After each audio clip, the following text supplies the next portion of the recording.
کے دن میدان محشر میں پہنچنا لازمی ہے کہ وہ اللہ کی بارگاہ سے حساب اور کتاب سے بھاگ نہیں سکے گا۔ ہر کوئی جو اپنی اپنی قبر سے اٹھے گا،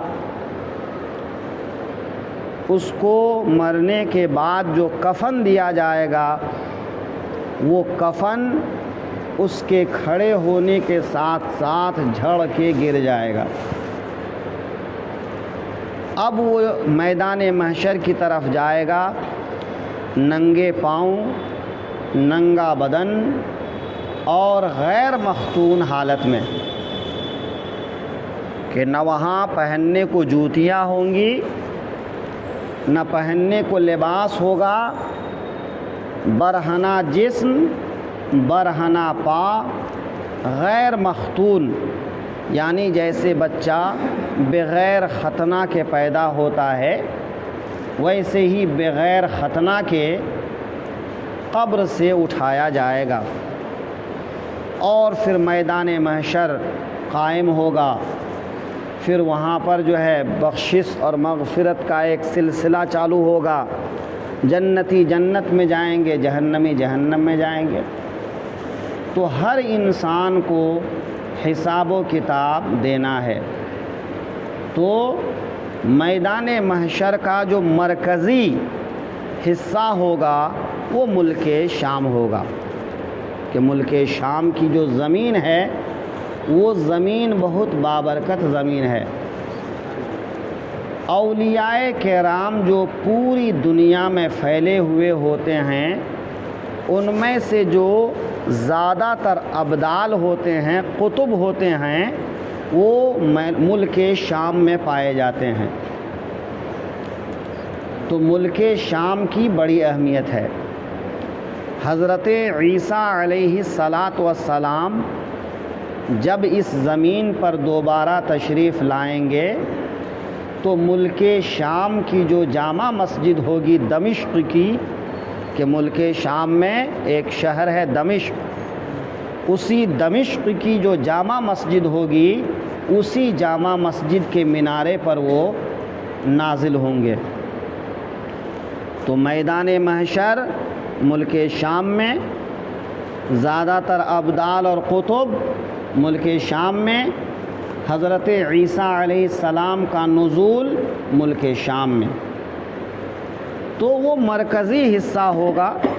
باقی جو ہے پوری دنیا ہی جو ہے قیامت کا میدان یا محشر کا میدان کہہ سکتے ہیں آپ، کہ بھئی مشرق میں رائی کا دانہ ہو تو مغرب سے نظر آئے، مغرب میں رائی کا دانہ ہو تو مشرق سے نظر آئے۔ اتنا چٹیل میدان ہوگا، تو پوری دنیا ایک جیسی ہوگی، نہ وہاں آسمان، نہ زمین، نہ یہ پہاڑ، نہ یہ کچھ کھابڑ کھوبڑ، کچھ نہیں، یعنی پوری زمین تانبے کی طرح ہو جائے گی۔ اور حوض کوثر آقائے دو عالم صلی اللہ علیہ وسلم کا مسجد نبوی میں جہاں پر ممبر شریف ہے، اس ممبر شریف کے نیچے کی جو جگہ ہے وہ حوض کوثر کی جگہ ہے۔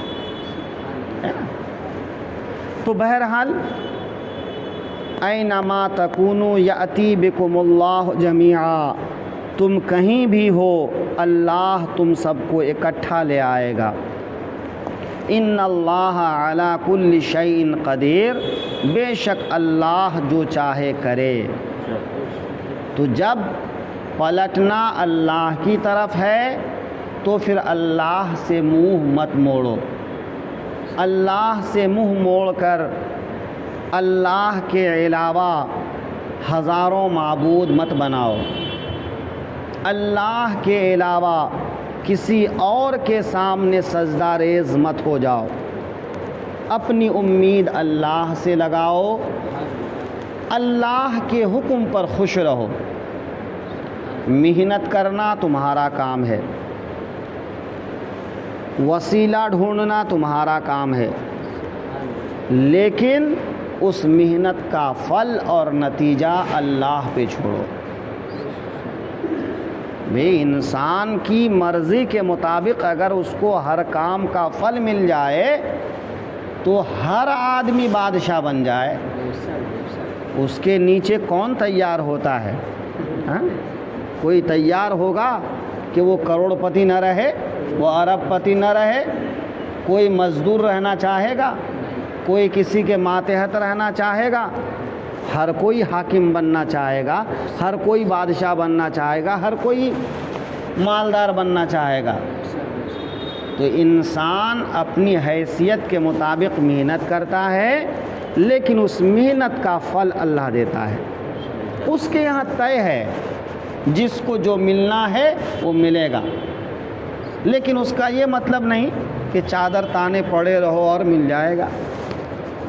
بے اللہ نے روزی دینے کا وعدہ کیا ہے، لیکن اس دنیا کو محنت کا گھر بنایا ہے کہ یہاں پر محنت کرو، مزدوری کرو تو تم کو روزی ملے گی۔ تو یہ مطلب تو نہیں کہ تم محنت کر کے زیادہ پالو گے، اور یہ بھی مطلب نہیں کہ اللہ کے اوپر توکل کا مطلب ہے محنت چھوڑ دو، ہے نا؟ آقائے دو عالم صلی اللہ علیہ وسلم نے صحابہ کرام کو یہی تعلیم ارشاد فرمایا کہ جب بچہ 4 مہینے کا ہوتا ہے ماں کے پیٹ میں تو ایک فرشتے کو بھیجتا ہے، اور فرشتہ لکھتا ہے وہ کتنا کھائے گا، کہاں رہے گا، کتنے دن زندہ رہے گا، کب مرے گا، اور وہ مومن ہوگا یا مومن نہیں ہوگا۔ تو یہ سب کچھ ماں کے پیٹ میں لکھا جا چکا ہوتا ہے۔ آقا کریم نے تقدیر کے بارے میں جب بیان کیا تو صحابہ نے پوچھا یا رسول اللہ پھر عمل کی کیا ضرورت، پھر ہم یہ محنت کیوں کرتے ہیں، رات رات بھر عبادت کیوں کرتے ہیں، جب اللہ کے یہاں طے ہے کہ جو جنت میں جانے والا ہے وہ جنت میں جائے گا، جو جہنم میں جانے والا ہے وہ جہنم میں جائے گا۔ حدیث پاک میں ہے کہ ایک آدمی پوری زندگی جہنم والا کام کرے گا، لیکن جب موت کا وقت آئے گا تو تقدیر آگے آئے گی اور وہ جنت والا کام کرے گا، جنت میں چلا جائے گا۔ اور ایک آدمی پوری زندگی جنت والا کام کرے گا، پھر تقدیر آگے آئے گی، وہ جہنم والا کام کرے گا اور جہنم میں چلا جائے گا۔ تو ہونا وہی ہے جو تقدیر میں ہے۔ لیکن صحابہ نے پوچھا یا رسول اللہ پھر ہم یہ محنت کیوں کرتے ہیں، دن رات عبادت کرتے ہیں، محنت کرتے ہیں، مزدوری کرتے ہیں، نیکی کرتے ہیں، یہ کیوں کرتے ہیں؟ تو آقائے دو عالم صلی اللہ علیہ وسلم نے ارشاد فرمایا جس کا انجام جو ہونا ہوتا ہے اللہ اس آدمی سے وہی کام لیتا ہے کہ وہ اسی راستے میں چلتا ہے۔ تو نیکی کرو گے تو امید یہ رکھو کہ اللہ نیکی کا صلہ دے گا، جنت عطا فرمائے گا۔ بدی کرو گے تو یہ اندیشہ رکھو کہ گناہ کا بدلہ ملے گا اور جہنم میں جانا ہوگا۔ تو جو جنتی ہوتا ہے اللہ اس کو جنتیوں کے کام میں لگا دیتا ہے، جو جہنمی ہوتا ہے اس کو جہنمیوں کے کام میں لگا دیتا ہے۔ یہ تقدیر کو سمجھانے کا ایک مقصد تھا کہ تم اپنی محنت پہ بھروسہ مت کرو کہ تم اپنی محنت سے جنت پالو گے، تم اپنی محنت سے تم اپنی بیکاری سے جہنم میں چلے جاؤ گے، ایسا نہیں ہے۔ اللہ کے یہاں طے ہے کون جنتی ہے کون جہنمی، لیکن تم پر محنت لازم ہے۔ محنت کرو گے تو تم کو اس کا پھل ملے گا، لیکن محنت کے مطابق پھل نہ ملے تو مایوس مت ہو، اللہ سے منہ مت موڑو، اس لیے کہ اللہ تعالیٰ جو کرتا ہے بھلا کرتا ہے۔ تم جس کے لائق ہو اللہ وہ تم کو عطا کرتا ہے، اسی میں تمہارے لیے بھلائی ہے، کیونکہ اگر اس سے زیادہ تم کو مل جائے تو ہو سکتا ہے تم شیطان کے کاموں میں لگ جاؤ، شیطان کے پیچھے پڑ جاؤ، اس کے نقش قدم پہ چلنے لگ جاؤ۔ جیسا کہ آپ دیکھتے ہیں تو بہت غریب غریب رہ کے اللہ کا شکر ادا کرتے ہیں، بہت غریب غربت کی وجہ سے اللہ کا انکار کر دیتے ہیں، بہت امیر ہو کر کے عیاشی میں لگ جاتے ہیں، بہت امیر ہو کر کے اللہ کی راہ میں اپنا مال خرچ کرتے ہیں۔ تو یہ دنیا آزمائش کا گھر ہے، اللہ کسی کو نہ دے کے آزماتا ہے، کسی کو دے کے آزماتا ہے۔ تو اللہ کی رضا پر راضی رہو، لیکن محنت کرتے رہو۔ محنت کرنے کے بعد پھل نہیں ملا تو مایوس مت ہو، دنیا میں اللہ نے نہیں دیا تو آخرت میں دے گا۔ ہر کسی کا بدلہ طے ہے۔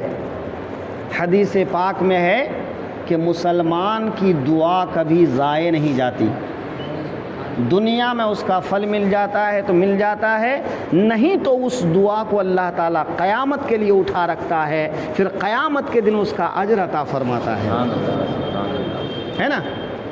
تو بہت زیادہ ہوس بھی مت کرو، مایوسی میں مبتلا ہو کر کچھ غلط بھی مت کرو۔ بھئی کیا ہوتا ہے کہ بہت سے لوگ ہوس کے پیچھے دوڑے پڑے ہیں، نہ نماز پڑھنا ہے، نہ روزہ رکھنا ہے، نہ حلال و حرام کی تمیز کرنا ہے، بس دنیا کمانا ہے، وہ بھی غلط۔ کچھ اتنے مایوس ہو جاتے ہیں، ڈپریشن میں چلے جاتے ہیں، خودکشی کر لیتے ہیں، یہ بھی منع ہے۔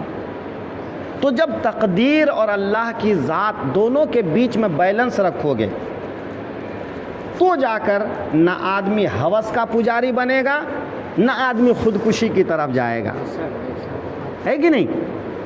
تو محنت کرو، نیکی کرو، اللہ سے اس کا اجر پانے کی امید رکھو۔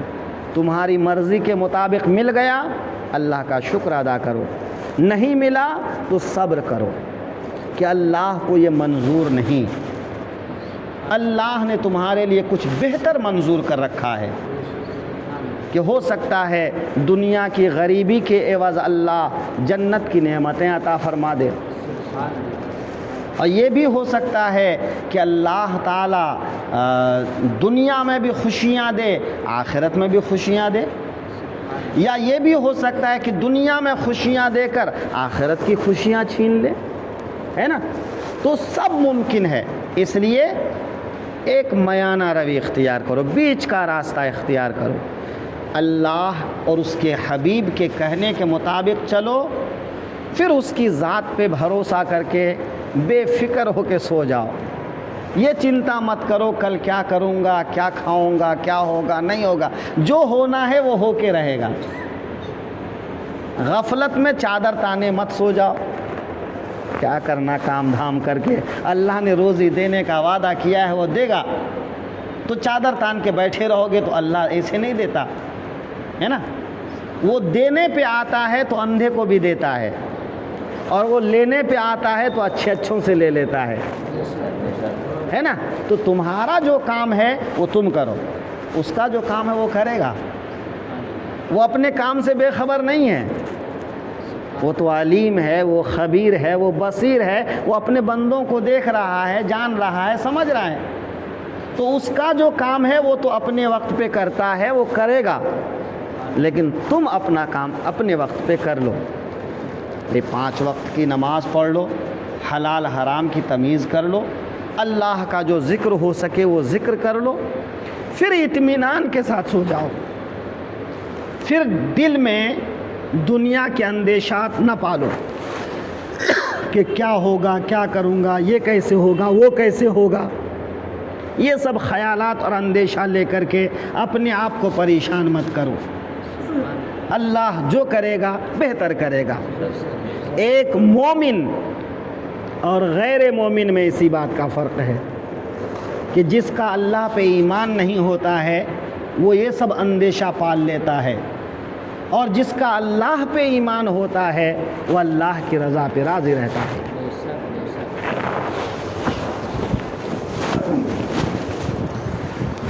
یا نبی